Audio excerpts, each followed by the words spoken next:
This podcast is proud to be part of the TalkSPORT Fan Network. TalkSPORT. Powered by fans.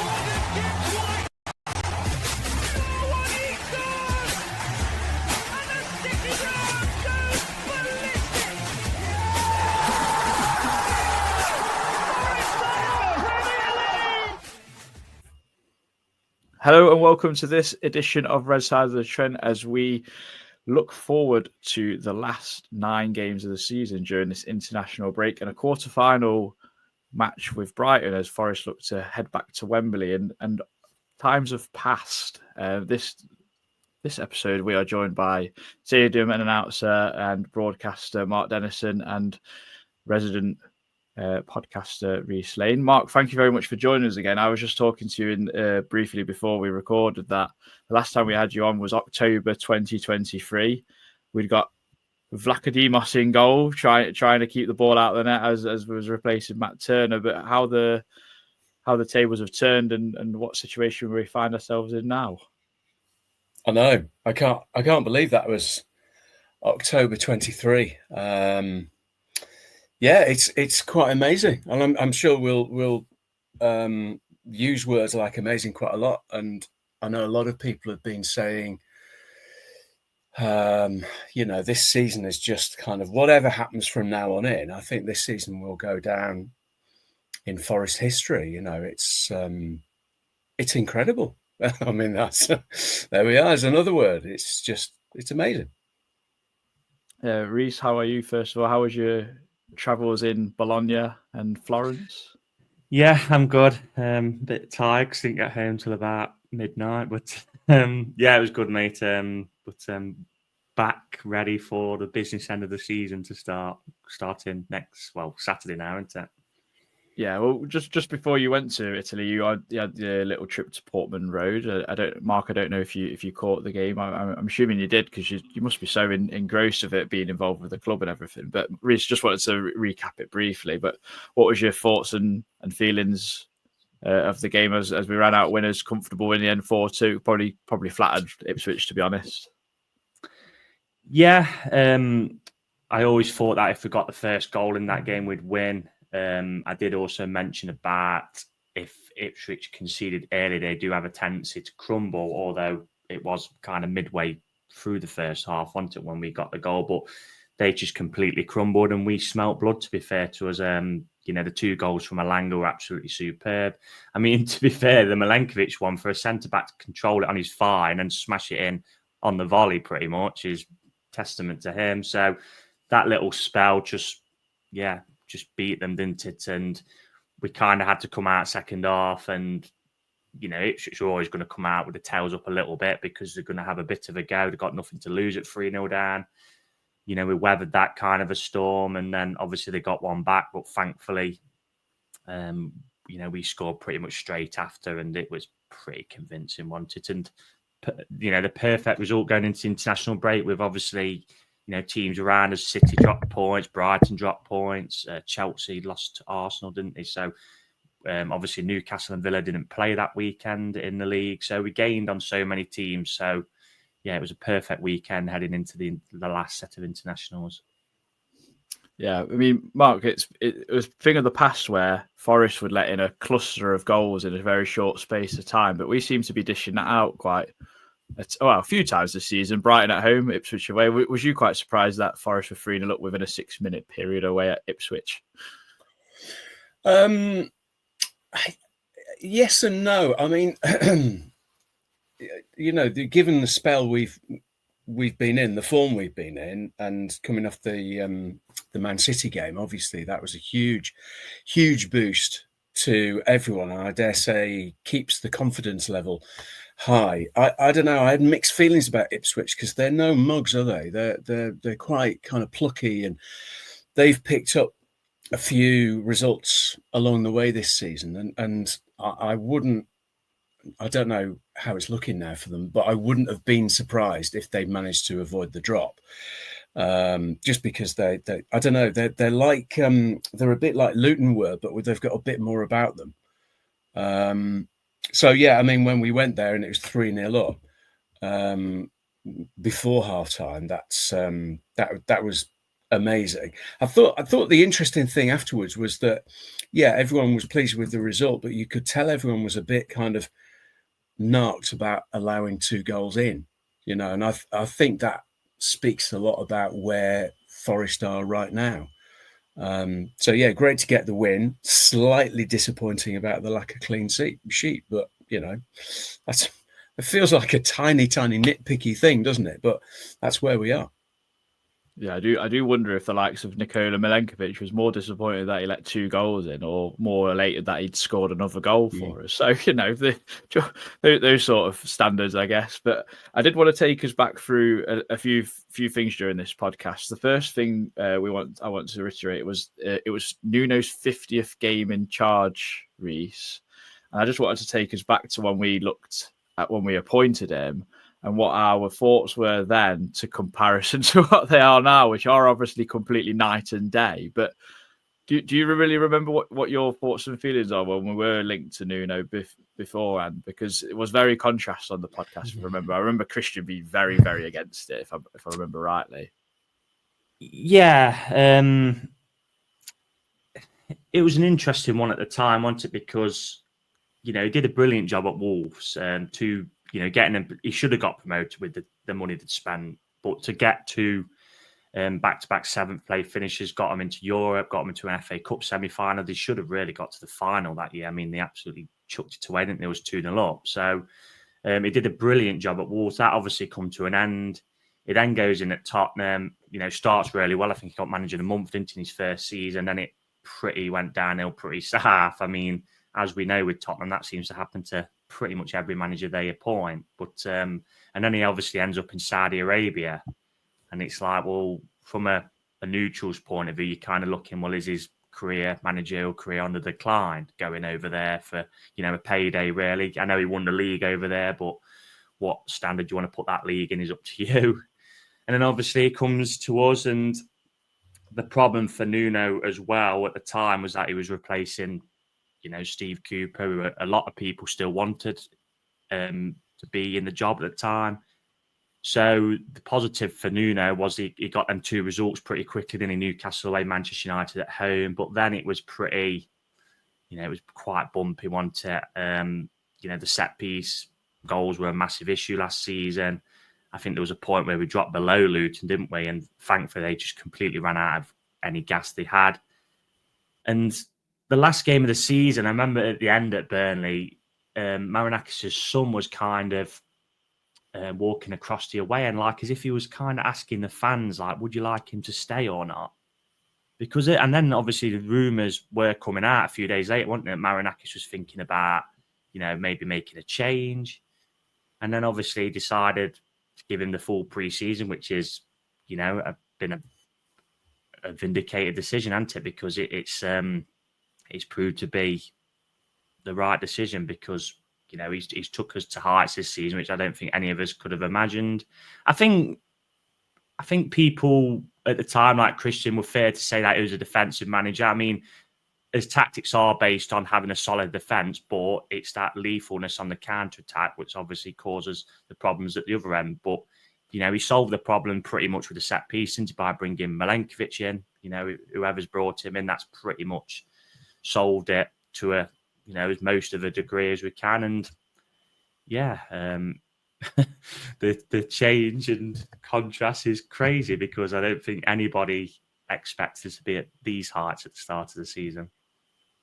Yeah, definitely. I mean, Mark, I don't know if your opinion changes, because I don't know how much interaction you might have with Nuno working for the football club or anything. But what was your thoughts and feelings for when those rumours were coming to now? Obviously, like Reese just put, I can't believe where we are, what we're talking about. Kind of, it's like a bit of a pinch me moment, I would say. What's your thoughts on it all? Yeah, I thought Reese summed it up quite nicely there. I would just add that, last season, I think the brief, because I don't know, I don't have any kind of real inside information, but I would imagine the brief last season was just keep us up, keep us safe, and that's it. That's all you need to do. And you're right, there were some nervy moments, some really nervy moments, but I always thought that, yes, Steve Cooper was a hard act to follow, especially in terms of the fans' appreciation of what he'd done in terms of, bottom of the championship to playoffs to promotion to, keeping us in the league. But then for Nuno to come in, I thought, he always comes across as a very kind of humble guy, very thoughtful. Now, you hear him talking about, let's just do this one game at a time. I'm not looking any further than that. He must be inside, but his message to the media, to the fans, and I think to the players as well, is this is just one game at a time. So we're not getting ahead of ourselves, but, we've beaten Man City, we've beaten Liverpool at their place. And we are where we are in the table for a reason. Let's just see how far we can finish. Let's, and he keeps saying as well, enjoy the ride, enjoy the journey. And I think that's really, really wise. But yeah, the contrast in emotions is quite something. And I was having a conversation just the other day with someone about that mindset. And isn't it so nice to be kind of not worrying? Yeah, it's the not worrying. You're kind of looking up rather than looking down. And people keep talking about Champions League, and I've been all the time just shutting those conversations down. There's going to come a point where that becomes a reality, isn't it? We'll see. I mean, for me, any kind of European football, bearing in mind where we were last season, the season before, that would be quite amazing. And if it's Champions League, well, I think just to add as well, like the stuff he had to deal with, I think, off the pitch last season as well when he come in. So when he come in, obviously the AFCON had started in the January. So what did we lose at the time? Maybe half a dozen players. Yeah. We then obviously got, the points deduction. We've got the famous tweet after the Everton game. So he just had so much to deal with off the pitch. And he probably, there's the famous picture at Everton with him smoking the cigarette. It probably got him down, to be honest. And he probably felt at the time, what I walked into here. And like Mark said, the brief would have been just to keep us in the division, what, by hook or crook. And then I think he's actually probably gone away in the summer and probably become a new man. And you've seen that in his interviews now. I think last season, at times when like Colin was interviewing him on Radio Nottingham, you couldn't get loads out of him. Now he's chalk and cheese, isn't he? He's being, a lot more open like Steve was before him. So yeah, I think that pre-season, that decision from Marinakis, when you're powerful men and have to make these big decisions, he's made the right one. And that was a massive decision.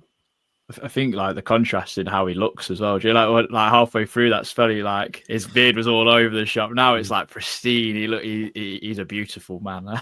So yeah, and I think like having his team around. I think the vibes around the dressing room. I just find it so funny that you look at us in there, and the contrast of football style is so funny because everyone else is playing like from the back out through the lines and all this sort of talk and the jargon, and we're just kind of a throwback. And I've seen Paul McGregor say this actually, Reece, on a podcast where we've just kept it nice and simple all season. It's you keep the ball out of the net to Matt Sells, to Milenkovic, it's you head it back from where it's come from, and Chris, would you score the goals getting in the box, and it's just very nice and simple. It's very 90s kind of football, I'd say, almost. I don't know if you'd argue any different, but I don't know why I enjoy it so much. I don't know if it's because we're winning all the time. I think maybe it'd be a different conversation if we weren't getting the results that we are, though. But it's just so funny because everyone can't kind of comprehend that this is a different style to what Pep has kind of implemented into English football now. I think other fans must kind of laugh because obviously you see all the stuff from the lads in the dressing room, etc., like having a laugh, and it's like as if we're not kind of serious yet. We're actually third in the Premier League. It is crazy. I think like Nuno's first tactic is to keep that clean sheet. I think that's probably like the paramount of his success, and we've seen it this season. That's why we've got the most. I think Sol's got the most in the league, hasn't he? I think Liverpool might have one more maybe than us as a whole. I might be wrong there, but I think that's like the first kind of thing. And then it's the attacking phase. It's just to get the ball as quickly forward as possible, and that's not by booting it up the pitch. That's probably 4 passes to get it from probably the edge of our box to in the back of the net, as we saw with the last goal at Ipswich. So yeah, it's working out brilliantly this season. There's always that when we do lose a game or so, that teams have found us out. But then every single time this season so far, we've come back with results. We lost at Fulham and Newcastle, and then come back and beat Manchester City and beaten Ipswich. So yeah, we'll enjoy it as long as it lasts. How long it will last, who knows? But why it's how it is, you've got to enjoy these moments because, for like our generation, Adam, it's. The promotion season is the best season we've probably ever had, hasn't it, so far? So this is why I've been, last probably, 5 or 6 years been doing these European grounds because I never ever thought I'd be getting to go to these places with Forest. And now it's, in the distance of being a reality. You say distance, and it's so ironic because we went to Bologna, you posted a picture in the group, and I thought you needed some binoculars to bleed and see the game. You're so far away around that racetrack or whatever they've got around. A lot of Italian grounds are really old, unfortunately. Like England's quite modern, Germany's quite modern, but Italian grounds are really like. But it was like a historical stadium. We could be back there next year because I think they moved into the Champions League places, and Remo Freuler might be rocking back up the City ground. Do you know what's funny? I mean, like you say about our generation, Reece, I used to get excited about getting Chelsea in the FA Cup until we got them about 3 years on the trot. Yeah. And Arsenal. And now I'm disappointed if we don't beat Chelsea. And we've got them in a home game coming into the season. Mark, I just wanted to ask you about if you've got any different thoughts on what Reece just said about style of football and everything else. If you spoke to anyone different and gone like, everyone keeps calling Forest a bit of a fluke, don't they? And throughout the whole season, it's been they'll drop off because they can't sustain it. What's your opinion about it? Yeah, I mean, I've seen all of the clips on social media with certain pundits, and we all know who they are. Their predictions for Forest at the start of the season. I just think that's really funny. It's a massive 2 fingers to them, and it's not a fluke. You don't fluke that for a whole season. You might for 1 or 2 games. I think it's very interesting actually because when you hear Thomas Tuchel talking about England's game against Albania the other night, he wanted the wingers to take people on more. He wanted them to dribble. There were too many passes, and I thought, well, I know a couple of wingers who do a hell of a lot of dribbling and are very direct, and that's worked for them all the time. And one of them you could have selected for your squad, but you chose not to. And it does work. And actually, even when Hudson-Odoi isn't on, just thinking back to the Ipswich game, Jota Silva can do. I know he's got some flack from some sections of supporters, but he proved what he can do as well. And I think Sosa is definitely a talent as well. He's already proven in the games he's played. So that style, I think, is now being adopted within the whole club, and it's not just the men's senior team. I think that's kind of filtering all the way down, all the way through the club, I should say. So no, it's no fluke at all. It's exciting. It clearly gets you results, and again, long may that continue too. Yeah, most definitely. I just wanted to look back as well through the season briefly. I mean, and ask yourself, Mark, first of all, but what game would you pick out this season that's maybe been a little bit of a turning point for yourself as someone that is working for the club and probably turned supporter, I guess, working for the club for the last 20 odd years? what's maybe that game that stuck out to you and gone, do you know what, we might actually do something this season? Wow, there have been quite a few this season.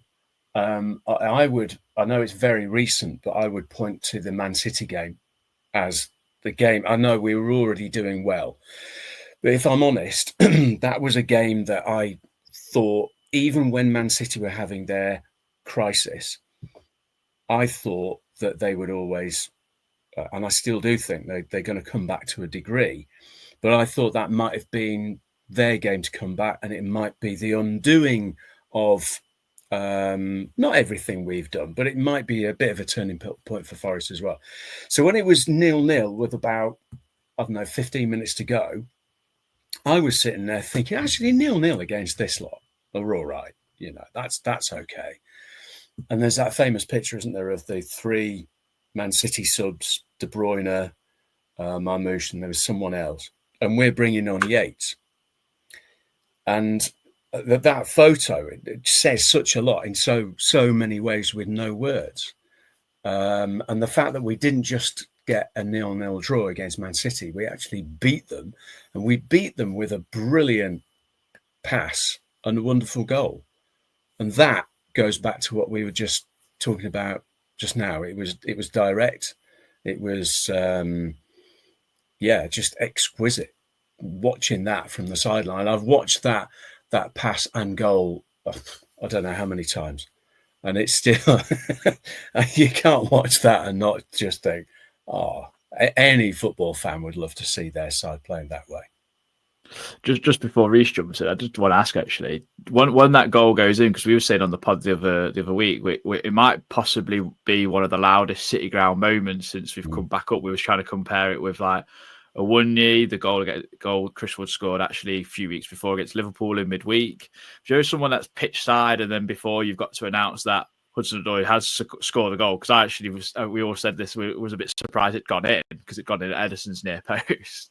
What was that like before then? You've got to compose yourself and announce that Hudson-Odoi just put us in front against the champions.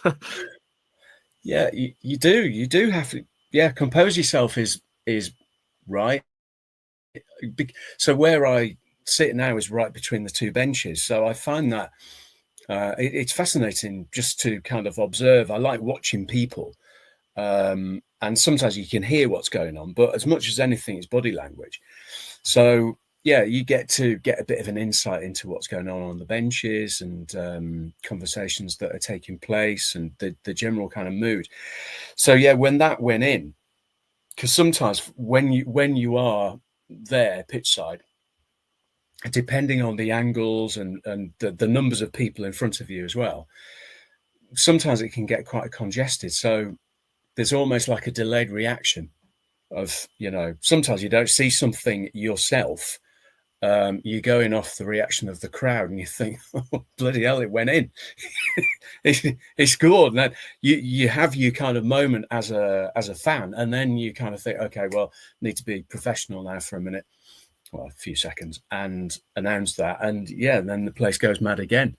And luckily, can you imagine if there'd been any kind of VAR or anything like that? That would have killed that. But no, it's just, yeah, it's such. I'm always aware I've got a very privileged position physically, and I'm always privileged and grateful to be doing the job I do.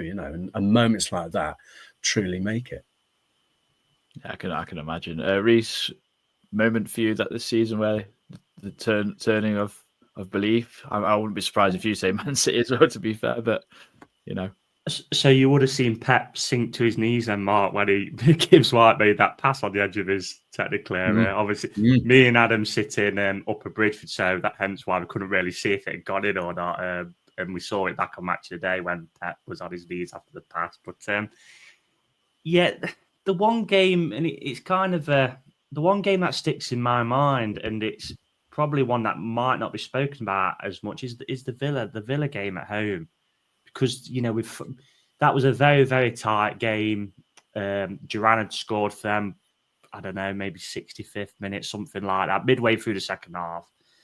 And it was a time when, we was quite tight with them. Obviously, they've got the couple of years of experience more in the Premier League than us. They've now got the European experience. They've got obviously a deeper squad now because, they've been in the Premier League a bit longer than us. And you kind of thought that night, which is, it was a half-time game where you think 1-0 either way. They've got the goal and you're thinking, we're going to lose this. And then with 5 minutes to go, we obviously had the disallowed goal, didn't we? And then you're thinking even more, we're going to lose this. And then for us to not only just get the equaliser and then get the winner, I think their fans were quite shell-shocked that night. And that probably for me was probably a turning point, a bit of mentality where you think in seasons past we'd lose that game 1-0. And for us to come, I can't think of many times where Forest have come back from 1-0 down with 5 minutes to go. I know Bristol City in the promotion season, like I say, change of mentality, where we've come back and actually won the game. So that one for me, but there's been so many, like Mark said, the Man City one, like I said earlier, we had that little bit of a sticky run, didn't we, where we struggled in the cups, creeping past Exeter and Ipswich. We obviously lost to Fulham and Newcastle, drew with Arsenal at that time. So there was a few questions being asked again. Has that bubble burst? And for us to beat the champions, I know they're not as good as they was last season, but they're still the champions. They've still got a lot of quality. And for us to then follow that up with what in seasons past would be a banana skin for us in beating Ipswich away, it shows, we're back on that horse, as you like to say, Adam. But I think the Villa one for me, that always stick. I think that will stick out this season for me personally. Yeah, I think it's a good one. There's so many to choose from, and I think just to be a little bit different, I'm going to say a bit of a rogue one, and I think Everton away sticks out in my mind because Murillo pulled out a couple of minutes before we're due to kick off. We've changed formation, no Callum Hudson-Odoi, and you're kind of thinking, God, no first choice centre half who's a Brazilian international. I know he's not made any appearances yet, actually playing, but by God, we've got some talent there. And then no first choice winger, and he changed the shape again. And then we've gone and beat Everton, and they're a team we've struggled against in the past. And then you go and beat like Brentford as well away, and you're like, we're beating teams that we tend to struggle against. Apart from bleeding Bournemouth, they're an anomaly. Like we can't beat them. But I just think Everton, Goodison Park, hard place to go.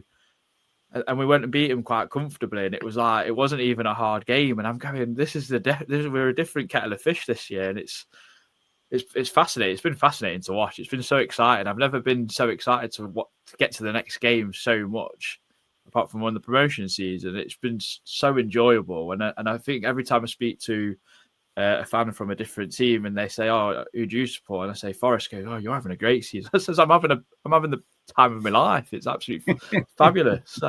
It's been lovely. But we're going to move on, and I want to talk about the last 9 games of the season, more specifically, Mark, with yourself being the home run in. We've got Man United coming up after the Brighton game, which we will touch on before the end of this pod. But then we've got Brentford, Everton, Leicester, and Chelsea at home. How important for you is it that we keep this home run going? Because I think we've only lost 2 games this season and drawn 2, and we've won the rest. And no one's really spoken about the home form because the first 2 seasons it was so important to us, and now we've actually sorted out the away form. It doesn't really get spoken about a lot, but I feel like it's still been very much a fortress at the City Ground this season again. Yeah, and you're right, and I think the Man City game, as you said, was probably the loudest I've heard it in a long time. I think you have that. People talk about journey, and I don't really like the cliche of journey, but I suppose to use that analogy, when you first get promoted, everything's all new and shiny and exciting. Then you have your second season where it's all like, okay, so now we sort of know how it works now, and the reality hits. And then afterwards, it becomes not just about survival, but how do you build? And for me, this season has built a hell of a lot quicker than what I thought it would. No complaints. But I think, the home support and the home noise, that fortress kind of feeling is going to be absolutely essential for the rest of the season. You're right about sorting out the away form, because for the last couple of seasons, that's been the issue, really, truthfully. But yeah, home form is incredibly important. I think the other thing is now, and maybe you found this as well, that for me, there's been a mentality shift as well. And I know that success breeds success and confidence and everything else.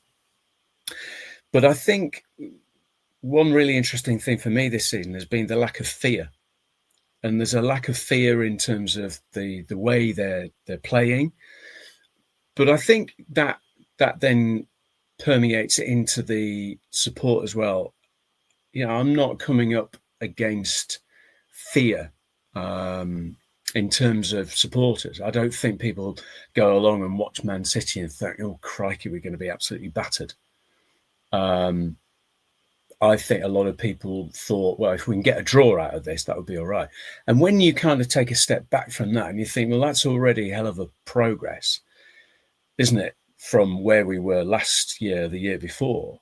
So I think lack of fear and, the fact we've got Man U next at home, and most people I talk to are expecting that to be a home win. Who would have seen that a couple of years ago?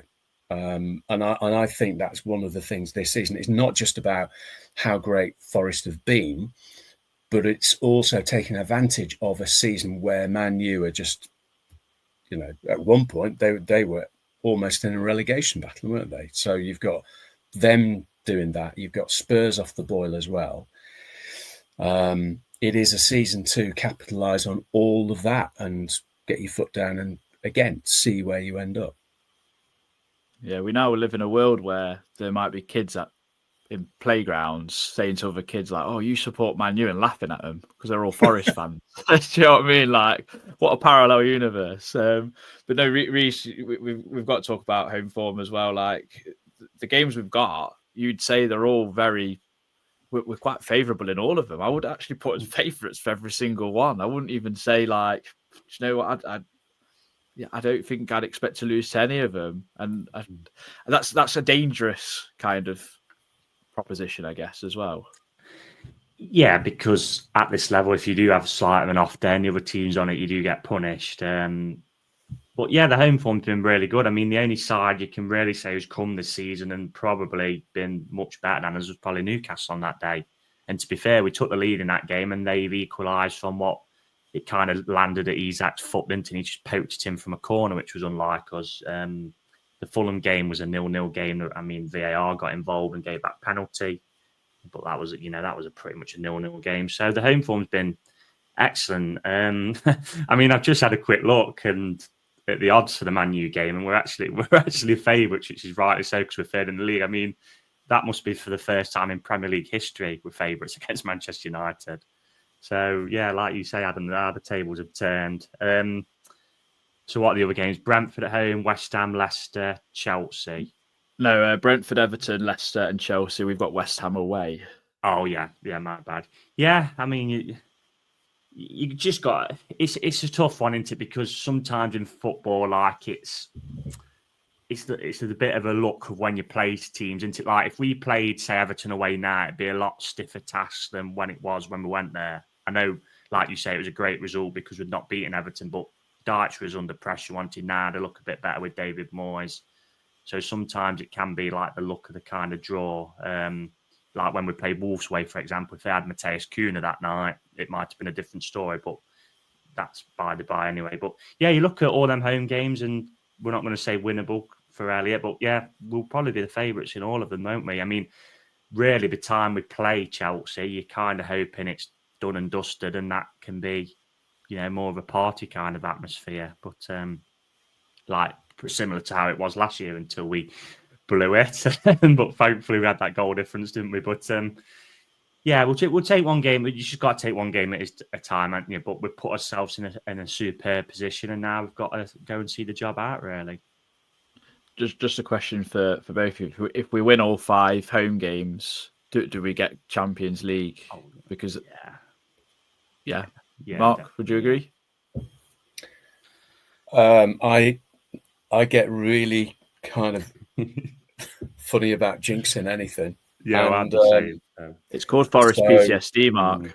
I abstain from that. All I would say, again, everyone I talk to, I was talking to a Liverpool fan the other night in the pub, and he was saying, "Oh, Forest are bound to get Champions League now." And I just think until it's done, I don't want to get carried away. Sorry, that's a real kind of. I feel like I let you down, but yeah, I'm just like that. It's a politician's answer. I expect nothing less, to be fair. I'm the exact same though. With Forest, until it's done, I mean, you only have to see the one in COVID, isn't it? 6 points clear. Was it +4 more goal difference than Swansea? Still couldn't get it over the line. So until it's over, then it's not over with Forest. Yeah. Well, this is what I thought when I started hearing Waka Waka belted out at Ipswich. I'm going, oh no, it's too early. Like, it's too early to be singing about this sort of stuff. So yeah, just you can't enjoy the ride, haven't you? Yeah, you have got to enjoy it. But we're going to do something a little bit more fun. Ethan Lamb, who's follows the pod and everything, is a bit of a journalist in himself. He did a little thing on Twitter, which was a little awards thing. So there was a player of the season, most improved, unsung hero, signing of the season, best game, and then there was a bit of a thing about flop of the season. But I don't we didn't want to include that, so I've actually changed that as goal of the season because I thought that would be a bit more fun. What I want each of us to do on this one, we can't say the same player, so we'll change the order of who goes first. So there's no you can't nick in before. But Mark, as our guest, I am going to give you player of the season first. So who would you have as your player of the season up to now, where there's still what you'd say a third of the season left, or a quarter of the season left, should I say? It's still hard, isn't it? Because you could probably name at least 11. I would go with Milenkovic. Would you like to expand at all on why?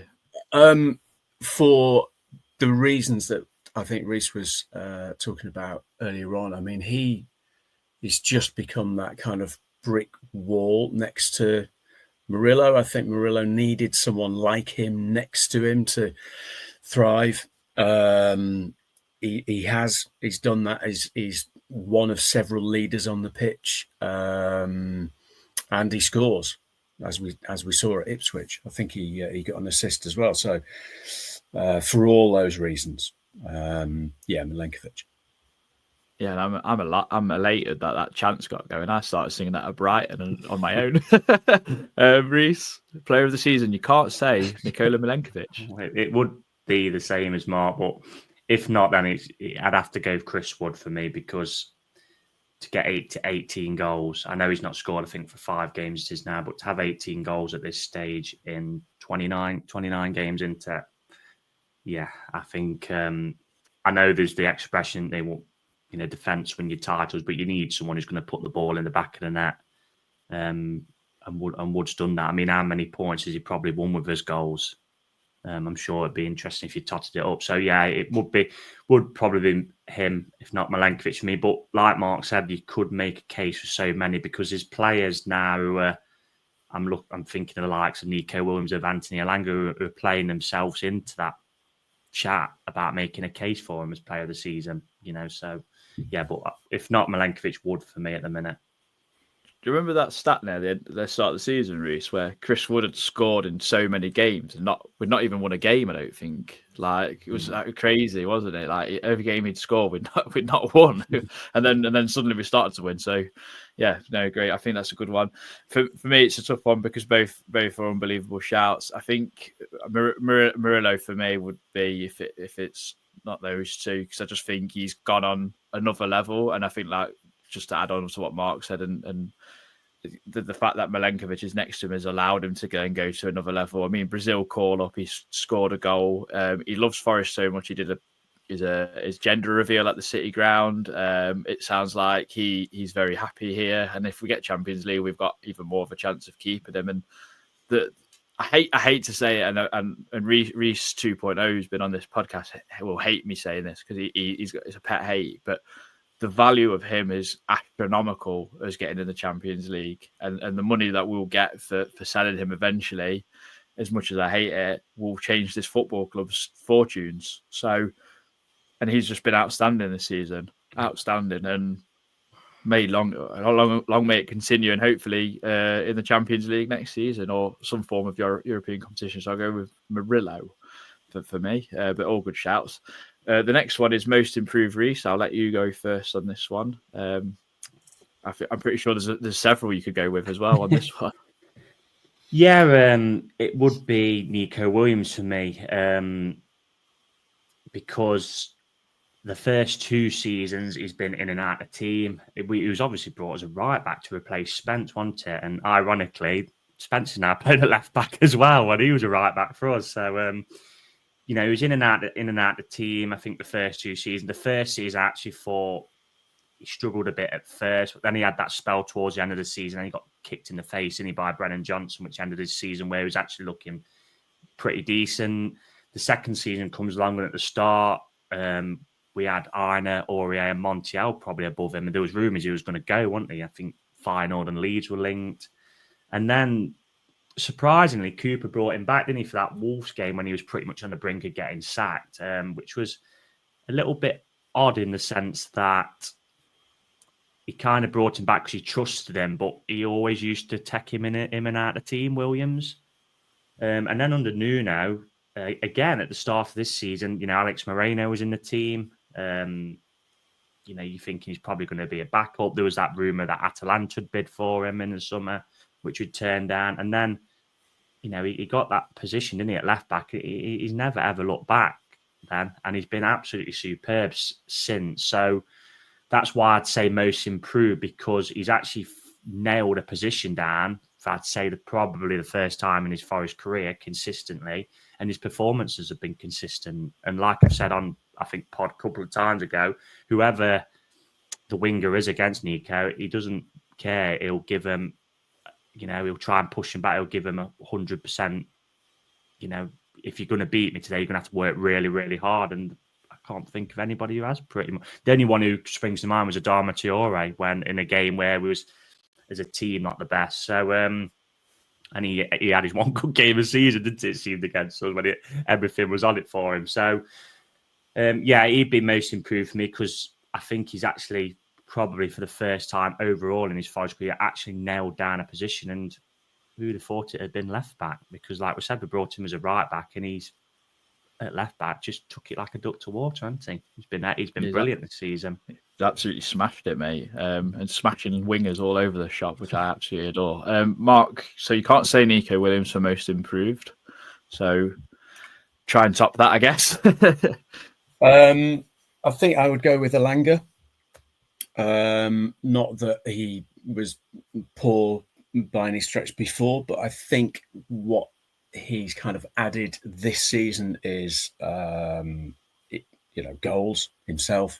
I think even more assists. I mean, everyone knows his pace, but I think what he does now is that he's not just kind of an old-fashioned winger, if you like. He can be a second striker as well, and sometimes that formation is very fluid. It can be almost like a 4-4-2, but he's got that kind of nous, intelligence, discipline, all of those words, where he can play on the wing, but he can drift in.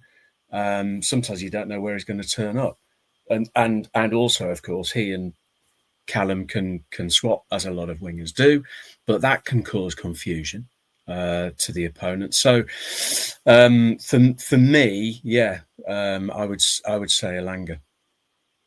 Yeah, I think that's a good one. I think this is a tough one. I think with them two taken away, I'm actually going to throw out a complete different player, and actually say Morgan Gibbs-White. I think for someone that you got frustrated at Morgan because he's not creating enough or getting on the ball enough, and I think this season, not only has he helped himself with how he's playing and performing, but I think Nuno's realised that for us to win more football matches, Morgan Gibbs-White needs to have more touches on the ball, and he's done that with formation changes, tactical tweaks, especially in the last few weeks where he's allowed him to drop deeper and play more passes. I think the fact that I know lots of people will say, "Oh, he got an England call up because Lee Carsley got in to be the interim manager for a bit," but I think he fully deserved it anyway because he's just performing so well. Not only is he amazing creativity wise, but he works damn hard off the ball as well. The amount of tackles I see him make and recovery tackles against Ipswich, he was like daddy long legs against some people. It was like Sangare had got into him, or sort of thing in that sense, and he was starting attacks from deep. And I just think he's gone on so much as not just as a footballer, but as a person as well. I think his leadership shines through. I think off the pitch as well, like his found friendship with the young supporter James, who's been in and out of hospital. I think that's been lovely to see, and I think that the fact that he's become a dad as well has only elevated him as a footballer as well.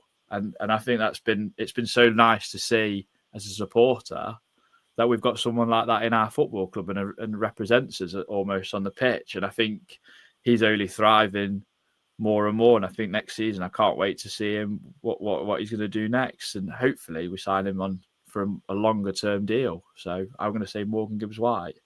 And sorry to say this, I'm going to carry on talking because I'll be going first for Unsung Hero. And I'm going to steal everyone's thunder with Nico Dominguez, because I think he's been so scrutinized when he's in the team and when he's not in the team. I just think he's been fabulous for us and gone so much under the radar. And I think the last few games it's been clear to see why he gets the nod in the team with Elliot Anderson. So Nico Dominguez for me. Mark, I'll let you go next.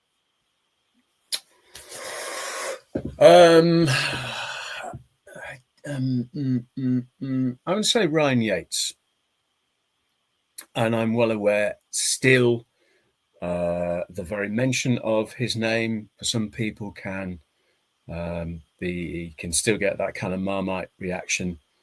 But again, I go back to the Man City game. That was an example of he's on the bench, he comes on at exactly the right time and does exactly what you expect Ryan Yates to do, and he disrupts the game. But he doesn't just. I think sometimes, again, I read some of the comments on social media, and I can sometimes be a dark place to go. So I ration myself with that. But he sometimes he's got a reputation for being a dirty player, for instance. He's not a dirty player. He does what Ryan Yates does. Like I say, he disrupts the flow, any kind of rhythm that the opposition has. He'll disrupt that. But he also, as we saw at Ipswich, actually, because again, he sometimes gets accused of always going backwards and it's negative and all of that. That pass forward to Gibbs-White, who then gives it Silva for that goal. That's only one example, but I've seen him do that, and I've seen him as well. He's probably being surrounded by a lot of Brazilian players. He's Ryan Yates doing little flicks and tricks as well. So he's not just a one-trick pony. He still wears his heart on his sleeve, as I want a captain to do. And you're right about Morgan. I think he's a brilliant captain as well. But Ryan Yates is club captain. And for me, when he comes on, whether he starts or not, he does, some of the work that perhaps other people don't want to do. And sometimes you need that in your team. That's a fair answer. Reese, unsung hero for yourself. Yeah, I must say, he gets a lot of flack from other supporters about being dirty on social media. And it's like, there's a couple of instances this season where all he does is I think there was one game where all he'd done all game is foul. I think he'd had one foul in the game. I think it might have been, I can't remember who it was against now. But my unsung hero would have been Dominguez, but you picked him, Adam. So I'm probably going to go for Matt Sells, because again, he was brought in this is last January now. I wanted to really, as we've discussed, probably he was probably right down a list of goalkeeping options, wasn't he? Because Turner and Vlachodimos were so poor, we just had to get somebody in who was pretty calm, experienced, which sells there is obviously international with Belgium. And he come in, and the second half of last season, you could tell there was it wasn't hard, but there was an upturn in obviously in the goal. There weren't as many mistakes being made, etc. And then you're kind of thinking in the summer, again, there was a lot of rumours we're after another keeper. You're thinking, well, is he just a stopgap? The club obviously brought in Carlos Miguel, which we didn't know much about. So you kind of like want to see him a bit, see what he's like. And then, I think back to the Brighton game where there were a lot of questions asked about that Welbeck free kick again. We had a conversation on here about should we give Miguel a game, which is proved. I think that's pretty much proven to be untrue now. And for him to have, I think, is it 12 clean sheets to believe? Yeah, absolutely superb. And somebody put this on Twitter the other day. I think they'd said last season we had, I think it was it 24 or 14? There was an I can't remember if it was 14 or 24 different goalkeeping / centre-back combinations last season, which is something we said. And there's a goalkeeper. Probably more towards the 24. Yeah, I'd imagine it probably is. And so as a goalkeeper, that must be really difficult if the people who you're talking to is changing all the time. And then this season, I think we've had 4, they've said. So that just shows you where you kind of got that consistency from. For him to have, 12 clean sheets, and some of the saves he's made this season as well have kind of gone under the radar at times.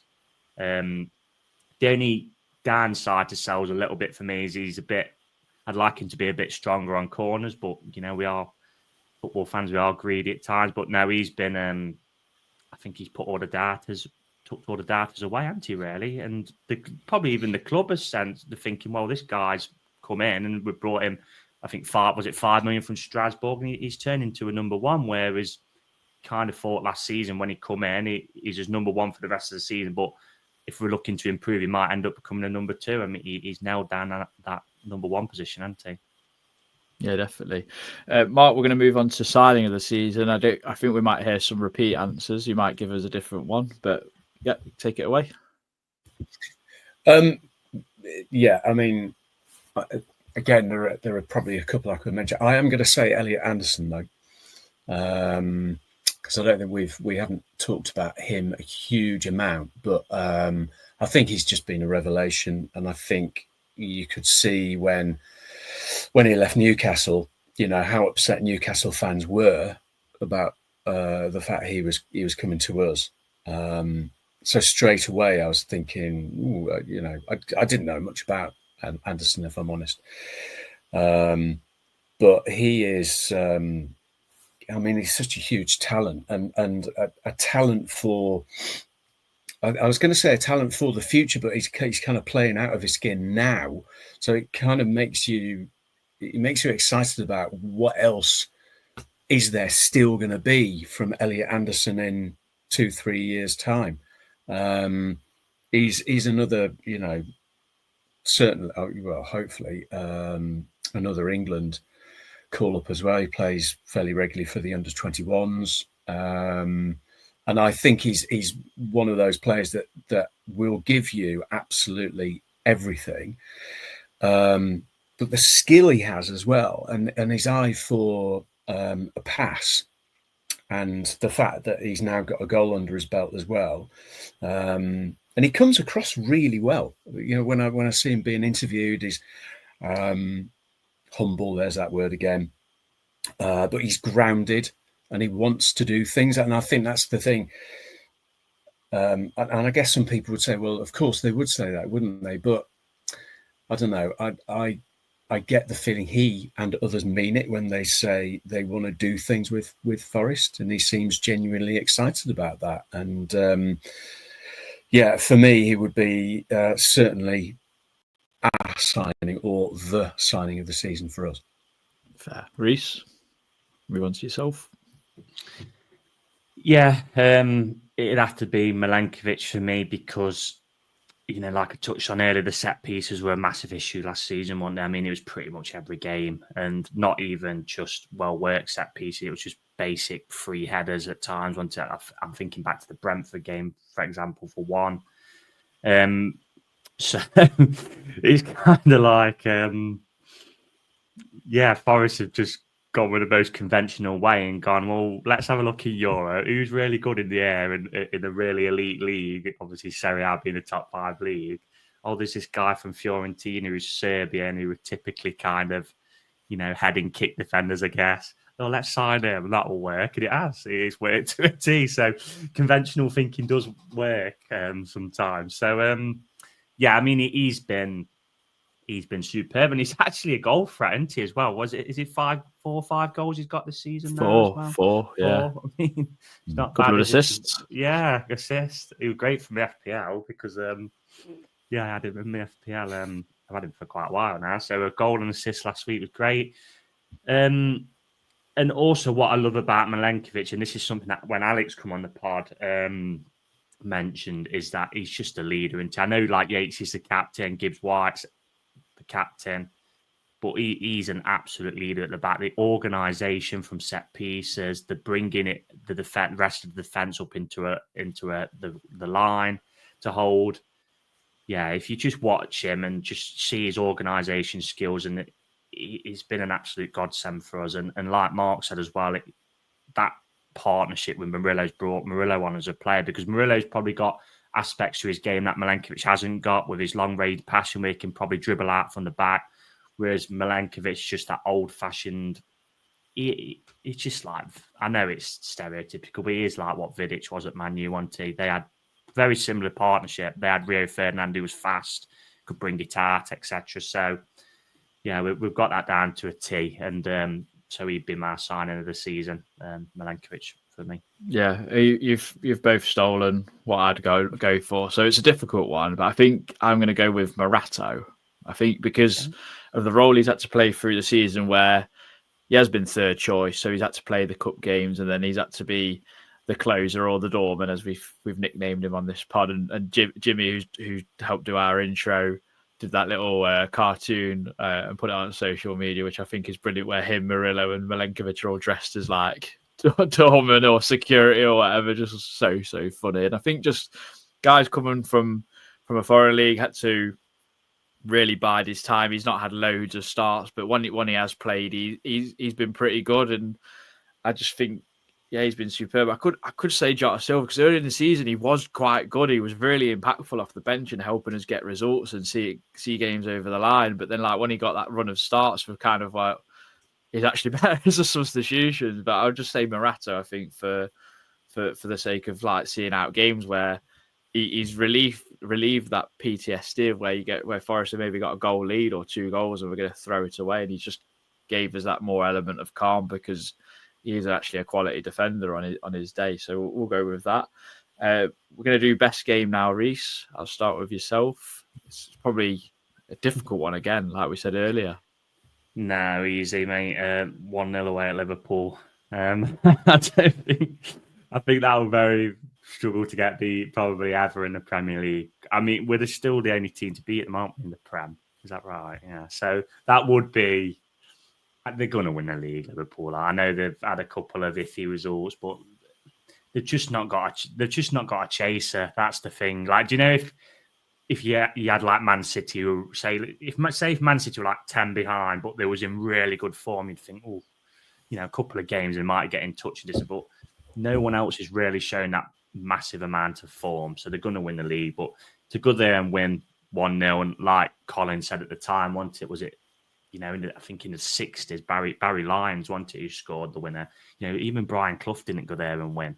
So it just shows you how much, obviously, a fortress that ground is and how difficult it is to win there. And Nuno got his tactics spot on that day, and that will probably go down as one of the, it'd definitely go down as one of my most ever favourite Forest games, that for sure. So it got to be that for me. I mean, we're probably one of the best pieces of commentary from Colin, that is. He's like reeling it all off, isn't it? Yeah. It's such historic history, really, in our case. But I'm going to set you up, Mark, because I'm going to go for Brighton 7-0 at home.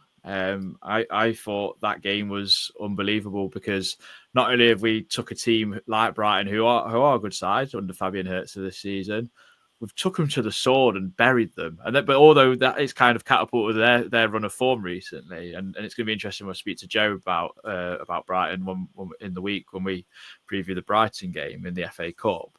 I just think like we've come off a 5-0 thumping at Bournemouth, and then it was like, all right, how do you respond? Well, let's just absolutely destroy another team from the South Coast 7-0 and be done with it. Really, absolutely brilliant. So I'm going to go with Brighton 7-0 because I just never thought we'd ever see Forest beat a team like that ever in my lifetime. So yeah, fantastic. So what's your game of the season, Mark? I was just thinking Brighton 7-0, but okay, if not that, and if not Liverpool away, then, sorry, I know we talked about earlier on, probably the Man City game, because that was, as I say, one of those where you think, yeah, a draw would be good.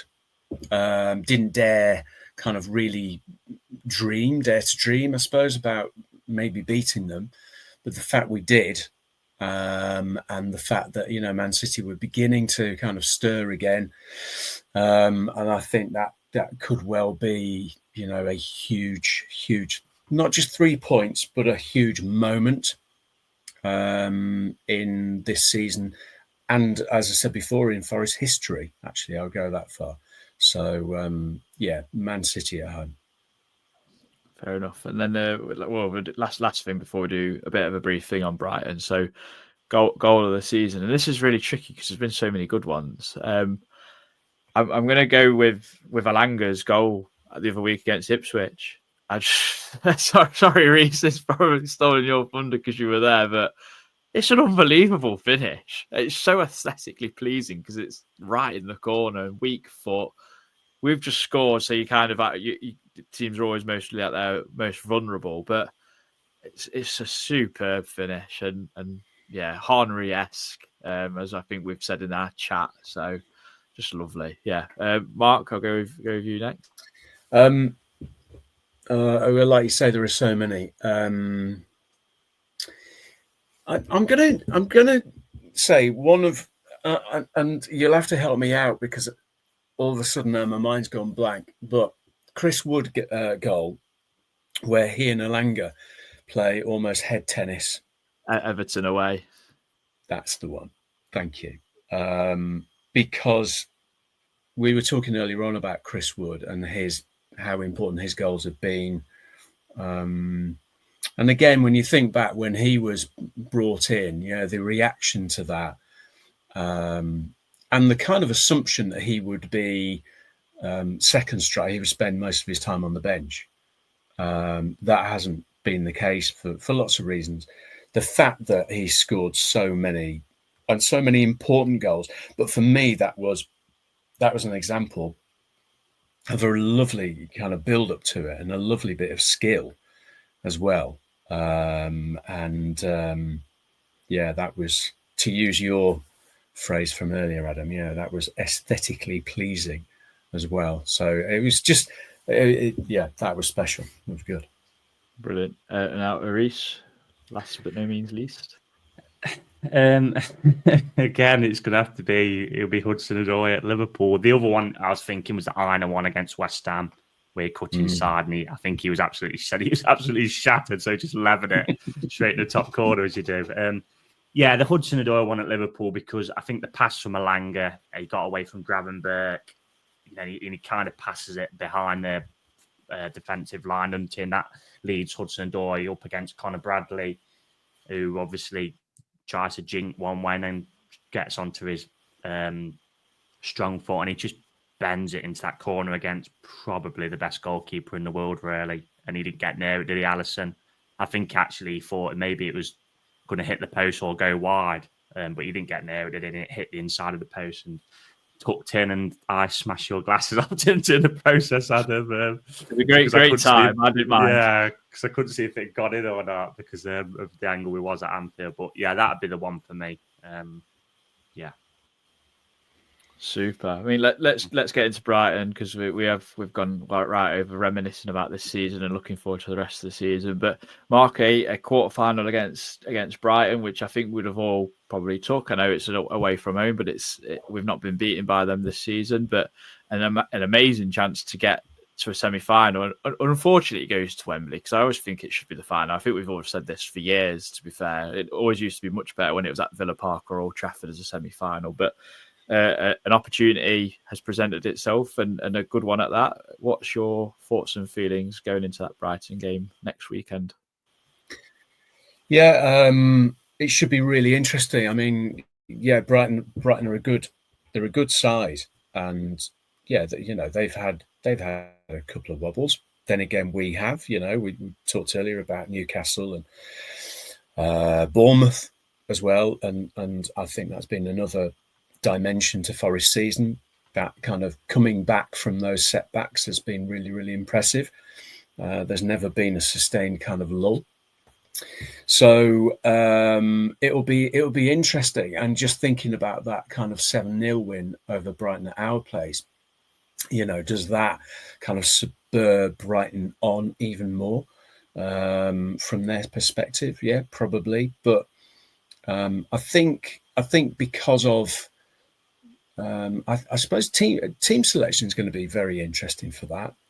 Bearing in mind we've had the international break, and that's maybe one good thing with Tuchel not having picked Gibbs White as well. That he's kind of protected him for that. So thank you, Thomas, for thinking of us. But obviously, other players have been away with international duty as well, so there'll be a lot of assessment of that. I think it's going to be a really tight game, and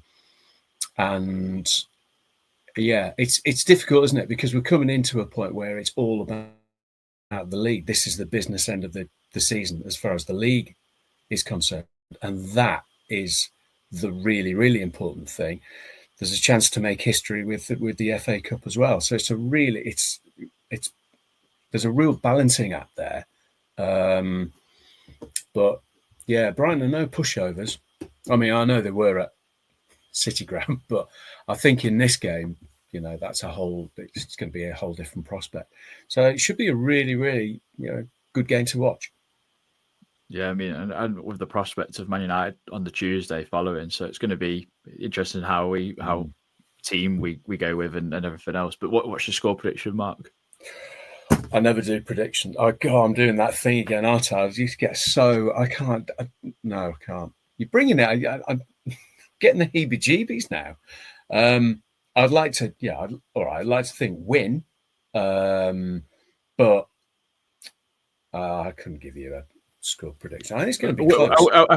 We go through that. That'll do me. Yeah, that will do. We'll go through. Okay, Reese. Yeah, it is going to be tough. I mean, ever since that 7-0, Hertzler was vastly naive with his team selection that day. He played Hinshelwood as a centre mid. The very believers come back for them, and I think that's helped their upturn in form, because I'm just looking at their form now. They haven't lost since, and they've actually beaten some decent teams. Chelsea, they beat twice, they beat Bournemouth, they beat Newcastle after extra time, drew with City away, beat Fulham. So it's not like they've been playing the likes of Leicester, etc. every week. The 7-0 is going to get trotted out into all week by the media. I'm sure their players will be asked about it in their pre-match interviews. And as a professional, it will hurt them to be beat 7-0. We played football, Adam. If at like 6-a-side, you're getting absolutely battered. It's a horrible feeling. And when when a team's basically taking the mick out of you, it's not nice. So there was probably some home truth said in that dressing room after their dressing room, because they have got some experienced players in there, Lewis Dunk, Danny Welbeck, and type of players, and they'll probably want to make a point that it's us on their home ground, it's live on telly, on terrestrial TV, isn't it? So it's going to be a tough game, and it's a proper cup tie, and it's a chance, like you say, to make history, because we've never got to the semi-finals in my lifetime. Marinakis will want us. I know the league is the most important thing, but Marinakis will want us to be fighting on all fronts. So the team selection will be interesting, like you say, because Chris Wood's the other side of the world. So is Murillo at the minute. He's got to look forward to playing New Caledonia to get to the qualify for the World Cup as Wood. I know Murillo's might be against Argentina. So, yeah, the team selection will be interesting. But we go there and, it'll be a tough game, but it's going to be very tight, like Mark said. And my prediction is that we'll win on penalties again. For goodness sake! I mean, I think it lends itself to be such a good game as well, because we've not won the FA Cup since 1959 or 58, was it? And then Brighton have never won it, I don't think. So there's an ample opportunity for a lot of teams to go and make history this season that are in the quarterfinals, bar Man City, really, because they've won it recently, 2 years ago or whatever it was. So with how tight it is for Europe as well, a lot of teams will be thinking, well, if his league form drops off and we win the FA Cup, it's a place in the Europa League. The likes of Bournemouth, etc. I think they're in ninth now, aren't they, Bournemouth? So yeah, it's a really open competition this year. Yeah, so I think it kind of depends on who kind of twists or turns in team selection for me. Does Fabian Hürzeler go for the cup because he might think, well, we might not get anything in the league? But like I say, they're all winners, aren't they? They're all professionals, they all want to win everything. And Marinakis promised us trophies, didn't he, marking the Market Square them years ago? So, so I don't think he'll be wanting to lie down with ease. So I think I might agree with you, Reece. I think we might take it to penalties, and we've got 5 superb penalty takers. We've never found out who the 6th one is, thankfully. So I think we might take him to penalties as well. But yeah, as long as Chris Wood's not getting booked for signing autographs in the stands like he was for New Zealand, then we might have a chance. So I'm going to go with that. But no, thank you very much for joining us, Mark. Thank you very much for giving us your time, and I hope you enjoy the season as much as we are for the rest of it, being pitch side and everything for the last 5 home games of the season. Let's enjoy the journey, see where we end up come May. But what a season. Definitely. But no, thank you very much for everyone that's joined us. Drop us a like and a subscribe. It's all free. We'll see you in midweek for the Brighton preview with Joe Sayers from Albion Obsessed. But until then, come on, you Reds.